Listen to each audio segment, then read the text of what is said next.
tendo-se por sábios, tornaram-se loucos e mudaram a glória de Deus incorruptível em semelhança de imagem de homens corruptível, bem como de aves, quadrúpedes e répteis. Por isso Deus entregou tais homens à imundícia pelas concupiscências de seus próprio coração, para desonrarem seu corpo entre si. Pois eles mudaram a verdade de Deus em mentira, adorando e servindo a criatura em lugar do Criador, o qual é bendito eternamente. Amém. Por causa disso, os entregou Deus às paixões infames, porque até as mulheres mudaram o modo natural de suas relações íntimas por outro contrário à natureza. Semelhantemente, os homens também, deixando o contato natural da mulher, se inflamaram mutuamente em sua sensualidade, cometendo torpeza homens com homens e recebendo em si mesmos a merecida punição do seu erro. E por haverem desprezado o conhecimento de Deus, o próprio Deus os entregou a uma disposição mental reprovável para praticarem coisas inconvenientes, cheios de toda injustiça, malícia, avareza e maldade, possuídos de invejas, homicídios, contenda, dolo, malignidade, sendo difamadores, caluniadores, aborrecidos de Deus, insolentes, soberbos, presunçosos, inventores de males, desobedientes aos pais, insensatos, pérfidos, sem afeição natural e sem misericórdia. Ora, conhecendo eles a sentença de Deus, de que são passíveis de morte os tais que praticam essas coisas, não somente as fazem, mas também aprovam os que assim procedem. Podeis sentar, meus irmãos? Glória a Deus. Meus queridos irmãos, as rédeas, elas são usadas em animais, principalmente cavalo, para direcioná-los, para freá-los e até para dar uma marcha ré. As rédeas também falam de um domínio. Quem tem as rédeas nas mãos, domina o curso do animal. As rédeas falam de uma autoridade. A autoridade esta que faz com que aquele que está abaixo a este domínio obedeça, ainda que seja questionando, mas obedeça. O grande perigo está quando estas rédeas são soltas. Não existe liberdade sem responsabilidade. Toda liberdade, ela é limitada pela responsabilidade. Ser livres não significa fazer aquilo que nós bem queremos ou entendemos fazer. Ser livres é ter sobre nós uma sentença de que todas as coisas me são lícitas, porém nem todas me convêm. Todas as coisas me são lícitas, mas eu não me deixarei dominar por elas. Agora, meus queridos, o que pode ser mais dramático para o ser humano é quando Deus solta-lhes as rédeas, remove-lhes de suas mãos o domínio sobre aquela vida.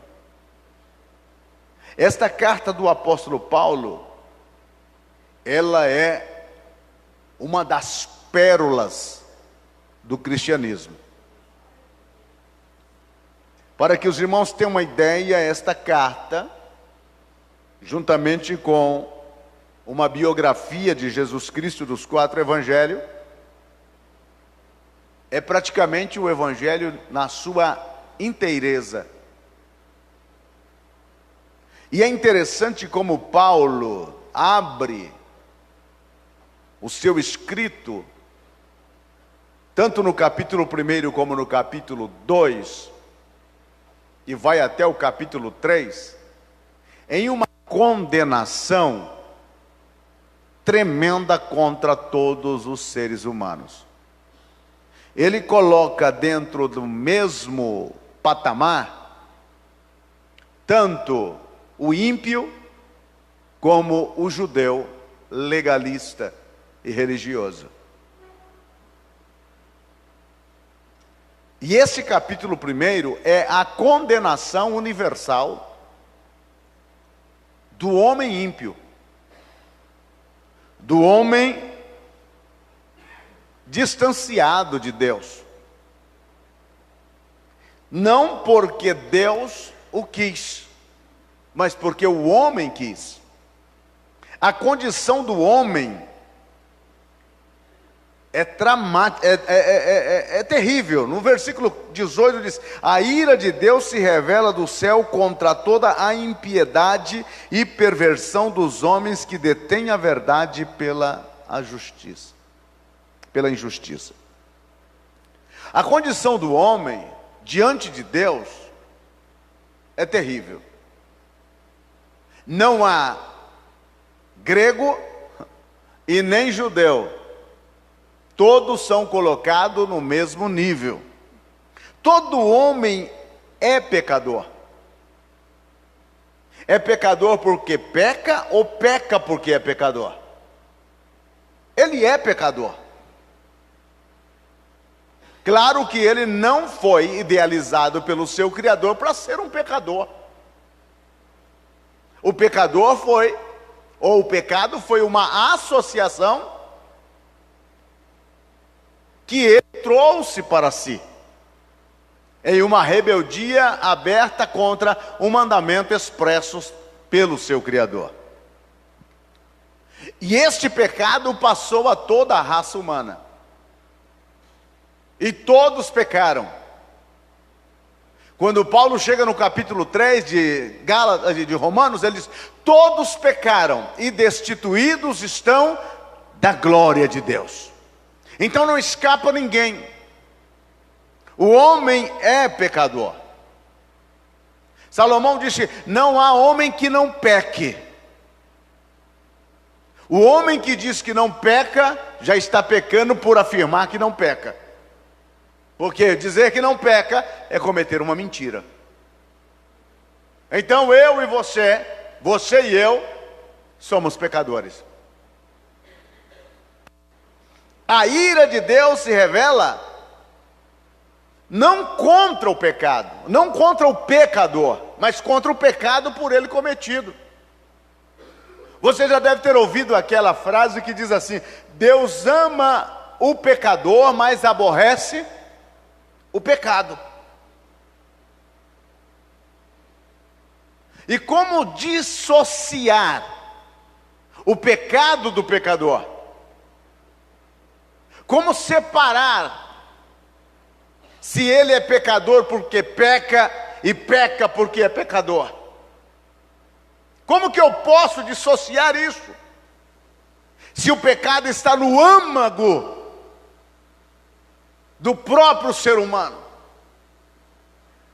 Então, lamentavelmente, a justiça de Deus, revelando através da sua ira, recai sobre o homem pecador. Não é o desejo de Deus. Agora, nós conhecemos e sabemos que Deus é amor. Mas aqui Paulo está nos apresentando um Deus em estado de ira. Será que Deus ira? Será que Deus fica irado realmente?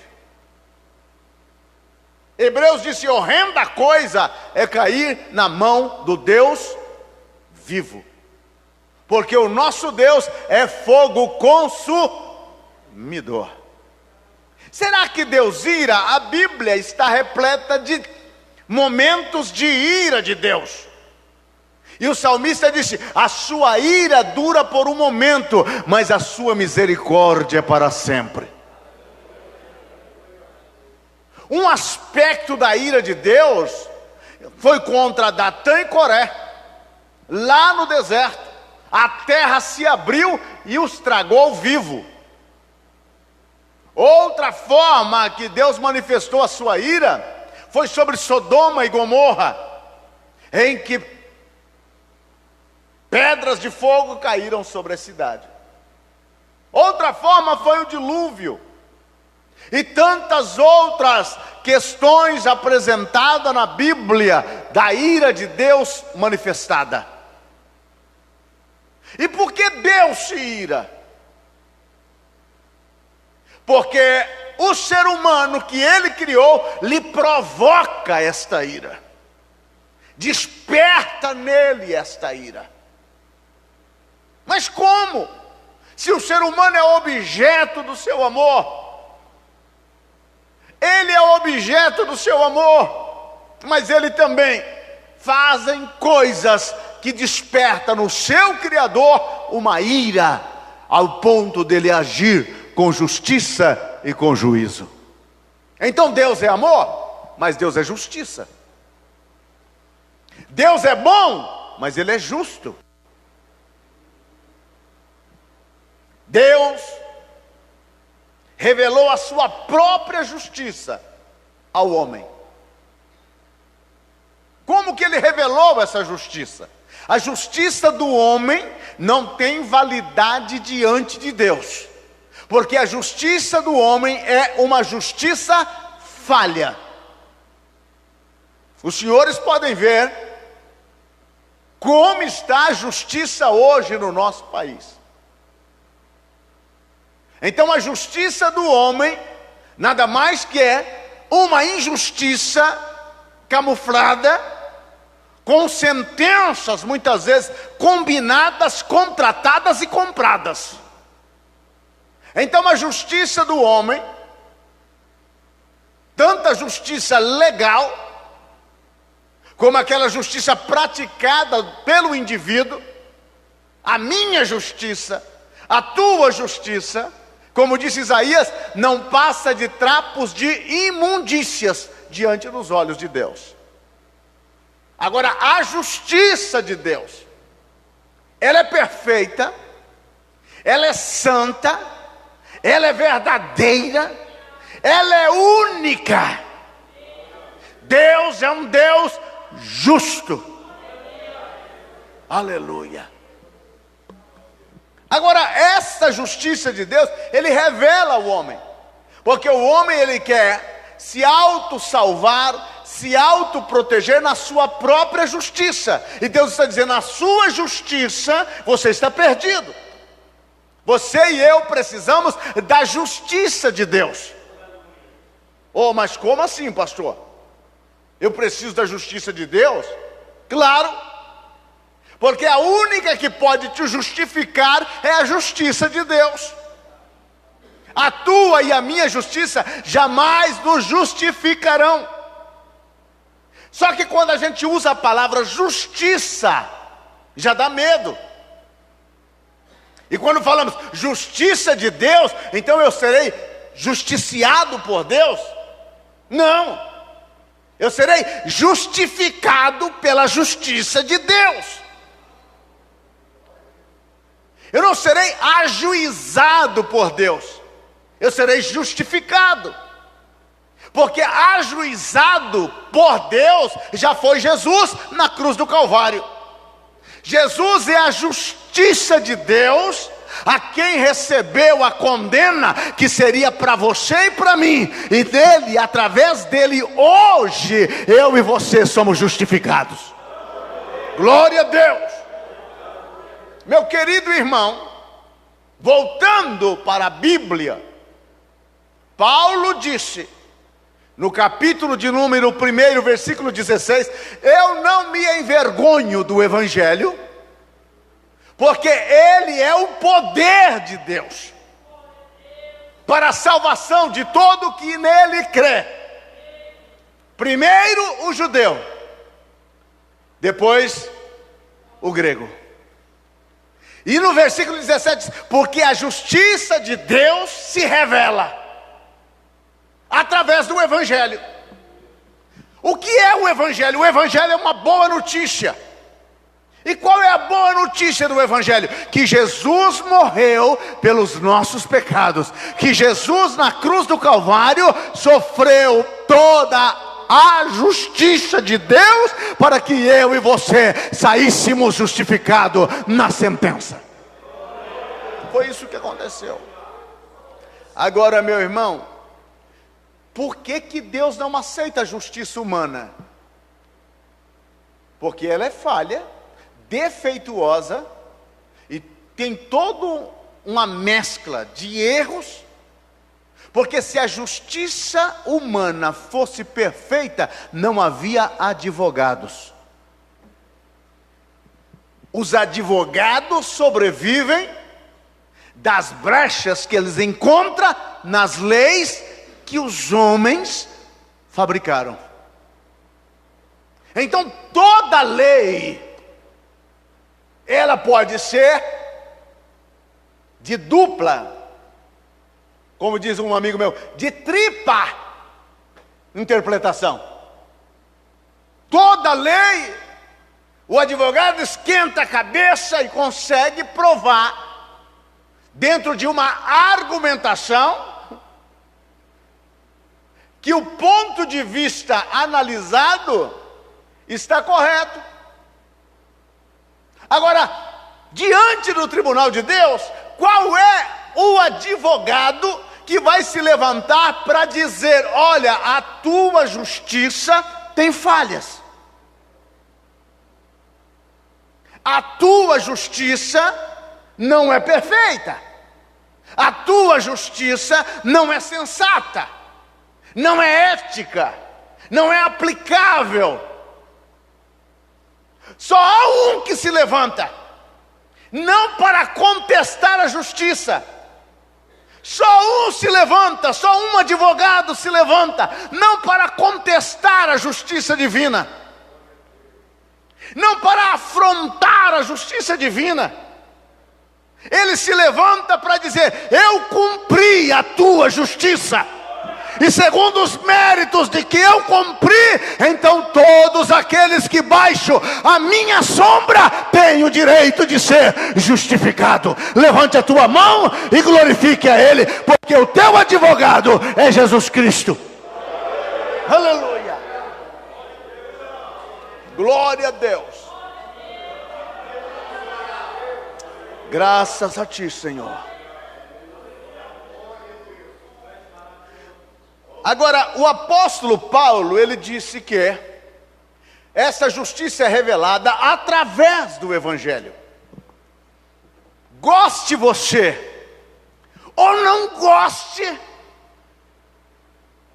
a única maneira de podermos encontrar a salvação é por intermédio do Evangelho. E aí não é de assustar o quanto muitos estão lutando para eliminar o Evangelho do meio da sociedade. Porque o homem quer fazer a sua justiça, mas Deus já estabeleceu a dele. E se o homem quer se aproximar do seu Criador, deve vir por intermédio do Evangelho, que revela a justiça divina em Cristo Jesus, nosso Salvador. Aleluia! E o mais lindo é que Paulo disse: eu não me envergonho. Eu não me envergonho do Evangelho.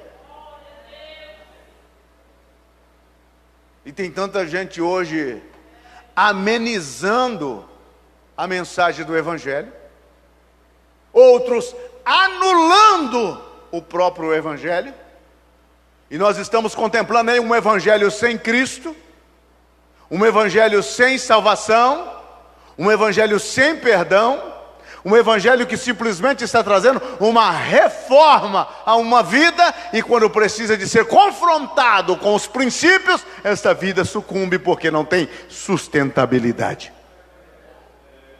Isso não é Evangelho. Esta é a situação, a condição do homem. Não há outro caminho. Não fique por aí buscando um outro caminho. Ou entramos pelo Evangelho, ou ficamos debaixo da ira. A condição do homem para com Deus é terrível. A revelação da verdade. Mas Deus, irmãos, ainda que o homem não tinha o conhecimento do Evangelho, mesmo assim Deus não deixou o homem nas trevas do entendimento. Não. Deus esclarece todo ser humano que vem a este planeta, antes de Cristo, durante Cristo ou depois de Cristo, ele já vem com a sensibilidade de entendimento da existência de um Criador. Por mais que ele esteja lá naquelas selvas mais embrenhadas da vida, os homens se assustam, os homens que eu digo civilizados, quando eles chegam numa aldeia indígena, que vive sem qualquer comunicação com o mundo dos civilizados, e encontram lá altares de adoração, figuras de adoração. Isso demonstra que, por mais que o homem não civilizado não tenha conhecimento teórico e até prático da palavra, mas eles têm uma inclinação espiritual para buscar um Criador. Ele já vem com isso dentro da alma. O homem já vem com a lei áurea de Deus gravada na sua alma. Quando ele nasce, todo ser humano sabe o que deve fazer certo e o que deve fazer, o que não deve fazer por ser errado. Todo ele já vem com isso dentro dele. Já está gravado no seu DNA. O homem percebe a revelação de Deus. Ele percebe. Paulo disse que a revelação de um Criador está dentro do homem, mas também está fora do homem. E ele lança a mão da natureza. O que se de Deus pode conhecer está revelado. Basta olhar. Olha para uma flor e você vai ver que por trás daquela flor tem que haver alguém que a fez. Eu não estou falando de flores ornamentais, flores artificiais. Eu estou falando das flores do jardim. Olhe para um pássaro, analise um pássaro e você vai ver que por atrás de uma mão, de um pássaro daquele, há uma mão que o fez. Olhe para você. Você não é uma autoexistência. Você é um projeto de uma mente sábia e inteligente que te criou e que te fez. Aleluia. Então há uma abundante prova da existência de Deus. Alguém perguntou para mim: pastor, Deus existe? Eu disse não. Ele ficou assustado. Então Deus não existe, o senhor é ateu? Eu falei: não, Deus não existe. Porque quando eu digo que Deus existe, eu estou partindo de um princípio. E quando Moisés perguntou o nome dele, o que foi que ele disse? Eu sou. Então se eu digo Deus existe, houve um momento em todo o tempo em que Deus passou a existir? Não, Deus sempre é. Ele é antes do tempo, Ele é antes do nada, Ele é antes do planeta, Ele é antes do universo. Deus é sempre. Aleluia. Então Ele não existe. Agora você existe.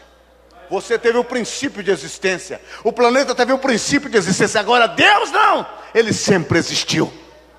Se você retroceder no tempo, antes do tempo, você vai encontrar Deus lá.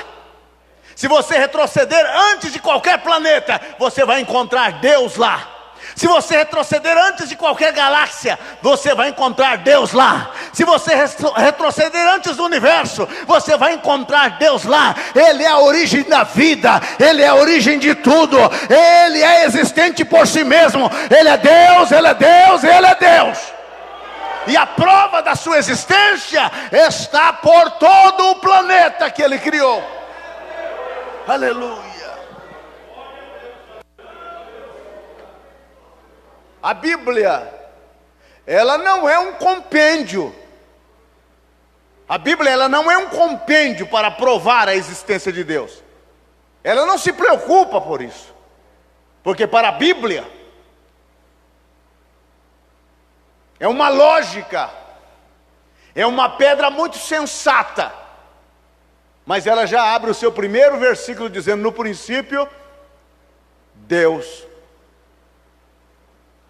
No princípio, Deus. No princípio criou Deus os céus e a terra. Agora, existem dois princípios na Bíblia: o princípio de Gênesis e o princípio do Evangelho de João. São dois princípios. O princípio de Gênesis é o princípio da criação. O princípio de João é um princípio imaginário. Mas como um princípio imaginário? Quando você não sabe fixar uma data, quando você não sabe fixar um começo, você começa uma história dizendo: era uma vez. O princípio de João é: no princípio ele arrecuou o que pôde. E quando ele já não encontrou mais aonde se alojar ou ancorar o seu começo de raciocínio, ele disse: no princípio era o Verbo, e o Verbo estava com Deus, e o Verbo era Deus. Este é o Jesus que você nesta noite adora. Este é o Jesus que justificou a tua alma dos teus pecados para escrever o teu nome no livro da vida e te dar uma herança eterna. Aleluia. Deus se manifestou por meio da criação. Salmo 19 é o livro da natureza. O livro da natureza tem duas folhas: céus e terra. Os céus manifestam a glória de Deus. Um dia comunica outro dia sabedoria. Sem voz. E daí vem outro versículo e diz: por todo o mundo se ouviu a sua voz. A voz da natureza. A natureza falando da existência de um Criador. Você olha para o rio está dizendo: eu fui criado. Você olha para o peixe diz: eu fui criado. Você olha para os animais dizem: eu fui criado. Você olha para as árvores dizem: eu fui criada. Você olha para a estrela diz: eu fui criada. Para a lua diz: eu fui criada. Para o sol diz: eu fui criado. Você olha para você e você tem que confirmar: eu também sou uma criatura do meu Criador. Então os céus, a natureza manifesta esta glória. E aí aparece um sujeito para olhar para você e dizer: esse negócio de Deus é uma invenção de pastores. Poxa, se o negócio de Deus é invenção de pastores, esse pastor é muito inteligente. Como é que ele inventou um negócio que todo mundo acredita? Só não acredita aqueles que dizem ser à toa? Ateu.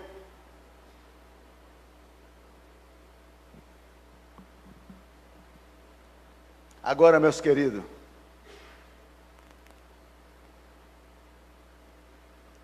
os homens se tornam indesculpáveis diante de Deus pelo fato de que eles não são ignorantes concernente à verdade. Nenhum homem pode chegar diante de Deus e dizer: olha, Senhor, sabe por que eu não te aceitei, não emendei os meus caminhos? Porque eu não sabia que o Senhor existia.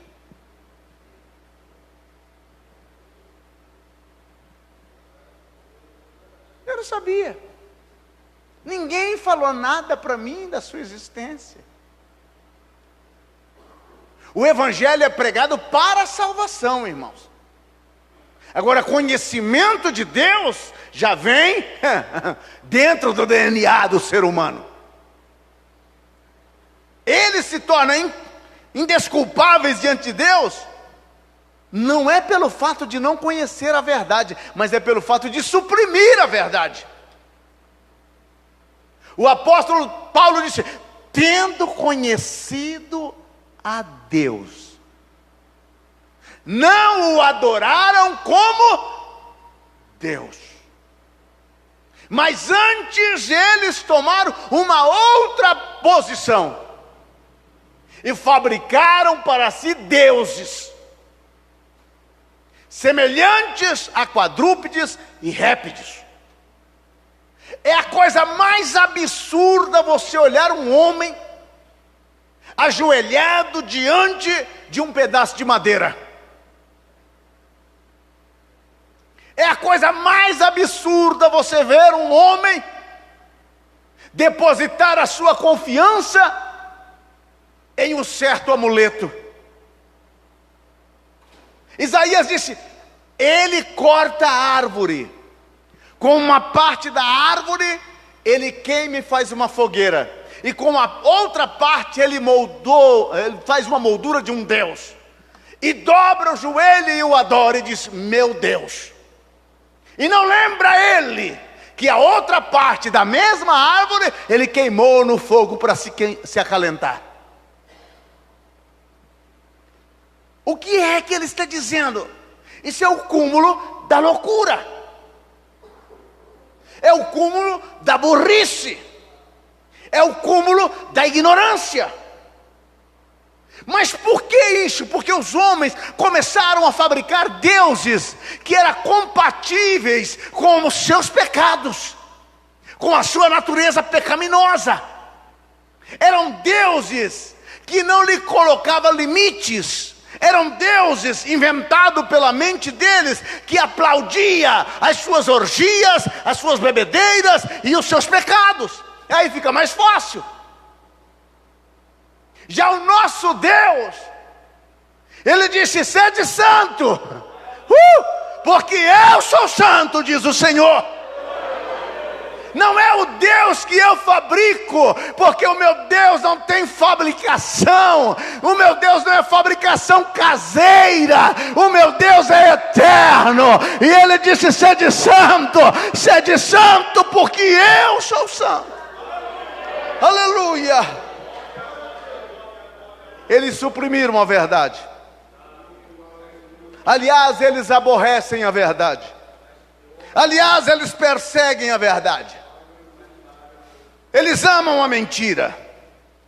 Eles preferem a mentira. Eles querem viver a ilusão. Agora tem consequências.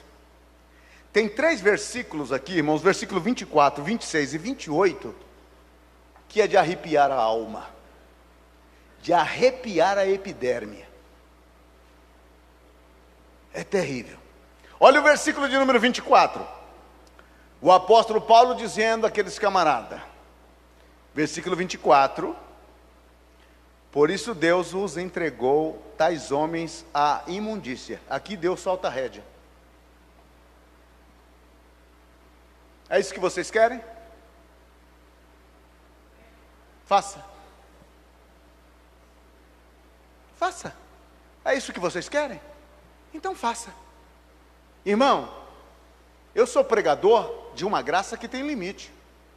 Ela é ilimitada para salvar.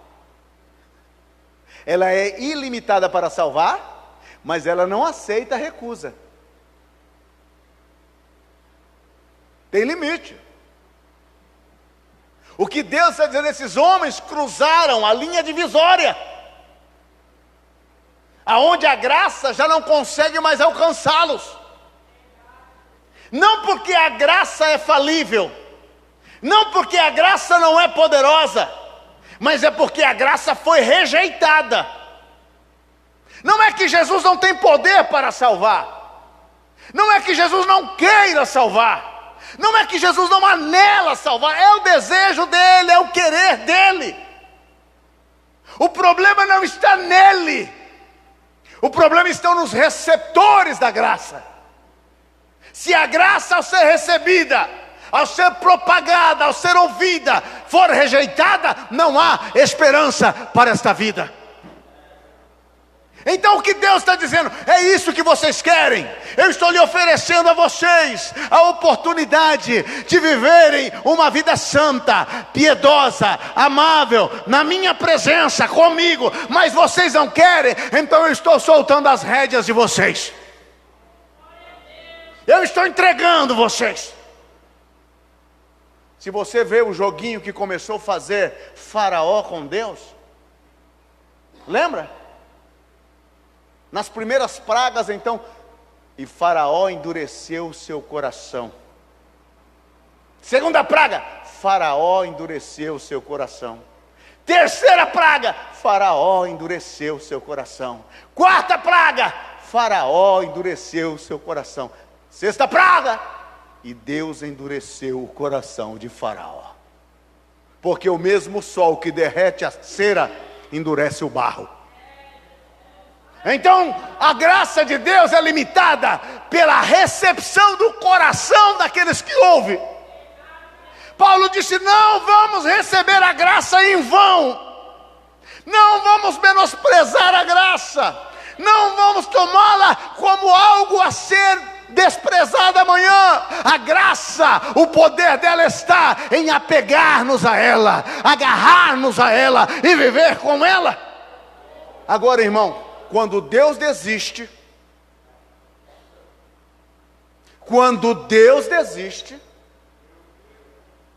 as pessoas pensam: Deus pegou esses homens e jogou lá, pastor. Não, Deus não fez isso. Os homens já estavam lá. Ele simplesmente tirou a mão, soltou as rédeas. Até então Deus mantinha eles nos cabrestos, aqui na rédea curta. Olha, vem mais para cá. Não brinca, para lá não, vem para cá. Aconteceu o quê? Que eles olharam para Deus e disseram: deixa a nossa vida, deixa eu viver como eu quero, deixa eu agir como eu quero, deixa eu experimentar o que eu quero. Aí Deus disse: me dói o coração, com lágrimas nos olhos, mas eu estou soltando as rédeas. Vai. Se com Deus está difícil, sem Ele é impossível. Olha o versículo 24. Por isso Deus o entregou tais homens à imundícia, pela consciência de seus próprios coração, para desonrarem o seu corpo entre si. Parece que eles conseguiram ultrapassar a barreira da graça. Essa fica uma advertência para mim e para você. Não brinque com a graça de Deus. Até a graça tem limite. Não brinque, não brinque, não brinque. Porque a graça, ela pode ser removida. Uma das palavras mais duras em Gênesis capítulo 6 é esta. Capítulo 7. E o Senhor Deus fechou a porta da arca. Mas não é um Deus de amor? Mas não é um Deus bacana? Não foi Noé que fechou a porta, foi Deus. Porque se fosse Noé, Noé podia ainda até abrir. Mas quando a água começou a subir, meus irmãos, um já olhou para o outro: aquele velhinho acho que tinha razão, hein? Está chovendo, a água já chegou no joelho, vamos correr lá onde está a arca. Noé, abre! O que Noé podia fazer? Nada, porque quem fechou a porta da arca foi Deus. O que é isso? A porta da graça fechou, a porta da oportunidade fechou. E aí não adianta bater, não adianta gritar, não adianta suplicar, não adianta querer, porque quando Deus solta as rédeas, já não há mais solução para esta alma. Quantas vezes eu me lembro, meu irmão, eu jovenzinho, pregador de praça, pregador de ar livre. Eu era mais doido um pouco do que hoje. E me disseram: vá no hospital, porque tem um senhor lá que está muito ruim. A família disse que não tem mais esperança. Vai lá falar de Jesus para ele. E eu entrei naquele hospital, Santa Casa de Misericórdia, da cidade de Limeira, 3º andar. E entrei no quarto. Um senhorzinho por nome de João, deitado na cama. Aquele rosto fechado. Eu me aproximei da cama dele e falei: seu João, meu nome é... Disse o meu nome, mas não foi o meu nome que fechou o coração dele, não. Disse o meu nome a ele, ele olhou para mim e disse: o que o senhor quer? Eu disse: eu vim falar de Jesus para o senhor. Ele disse: eu não quero saber de Jesus. Porque se ele realmente fosse bom, ele não me deixava na situação em que eu estou. E eu disse: o senhor está nesta situação, não foi ele que deixou, foi o senhor que procurou. Mas ele vem aqui para dizer ao senhor que se o senhor ouvi-lo, ele pode lhe restaurar daí. Ele disse: eu não quero saber dele, eu não quero saber de Deus, eu não quero saber de nada. Eu tentei falar de novo e o meu coração trancou. Era Deus dizendo: a porta da graça fechou. Eu disse: seu João, eu estou indo embora. Ele olhou para mim e disse: já vai tarde. Eu virei as costas. Às 7 da noite, chegou a notícia que ele tinha falecido. A graça,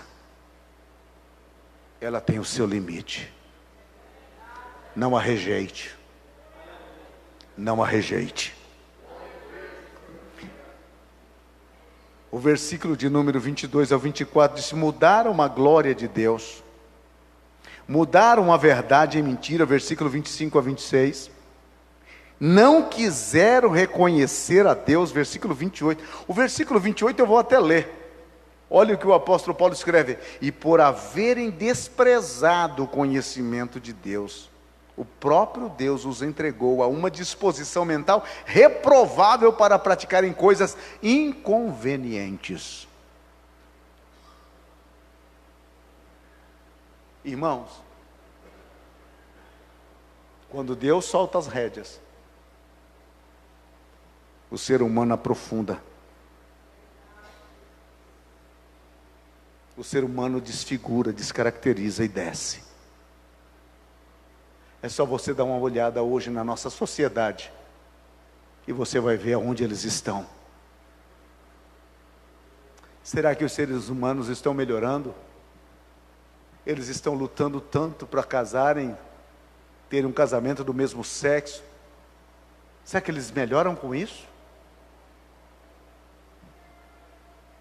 Eles estão lutando para uma liberalização da maconha. Eles vão melhorarem por isso? Aonde você viu uma sociedade melhorando? Essa sociedade está se autodestruindo, porque o Criador está tirando a mão das rédeas. O Criador está dizendo: não mais. Não quiseram reconhecer a Deus. Deus os entregou a desejos impuros, paixões vergonhosas, atos de desobediências. Deus os entregou a sofrer as consequências de suas próprias decisões. Eles não estão lá, e nem eu posso ir lá, porque Deus mandou. Não, eu posso ir para lá por decisão própria, por querer. Eu posso praticar e distanciar dessas mãos. Eu posso ir até o profundo da profundidade da mazela, do pecado e de toda a sujeira, mas não porque Deus me manda, mas é porque eu quero estar lá. É porque eu quero estar lá. Você pega um porco e o lava, o limpa, passa perfume nele, deixa ele cheirosinho e solta ele para você ver o que ele faz. Ele corre para lá, Ele quer estar lá. Ele não quer estar na limpeza. Jesus disse: vocês amaram mais as trevas. Vocês quiseram mais as trevas. Eu sou a luz e vocês aborrecem a luz. Eu sou o caminho e vocês não querem estar por ele. Eu sou a verdade e vocês não querem acreditar. Por isso eu fecho a porta da graça. Ah, meu querido, não brinque com Deus. E para aqueles que uma vez foram iluminados, não estou falando os Illuminatis, os iluminados pela palavra. Hebreus disse: para aquele que recai,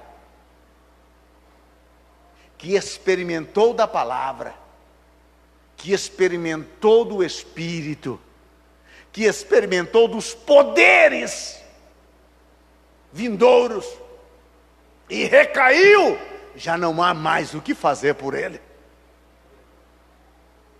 Já não há mais o que fazer por ele. Por quê? Porque ele fechou para si a porta.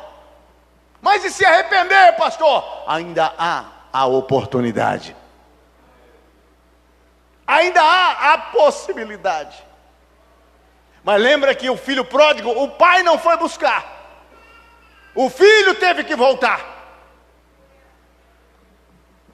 O pai não foi buscar o filho teve que voltar a casa. A primeira vez o pai busca, mas na segunda vez o filho tem que vir. É o filho que vem, porque foi o filho que abandonou. O pai espera, braços abertos, cheio de amor, mas o filho precisa passar pelo portãozinho da casa e chegar até na área e dizer: pai, pequei contra os céus e perante ti. Fique em pé, por favor. Quando Deus solta rédeas, já não há mais solução. Curve a sua cabeça, feche os seus olhos. Senhor, nesta noite estamos na tua presença. E como igreja tua, estamos orando nesta hora. E nós sabemos de tantas outras pessoas, Senhor, que quem sabe nos ouve ou está até conosco, Senhor, mas que vive uma vida completamente desregrada da tua palavra, brincando com as coisas tão sérias, Senhor.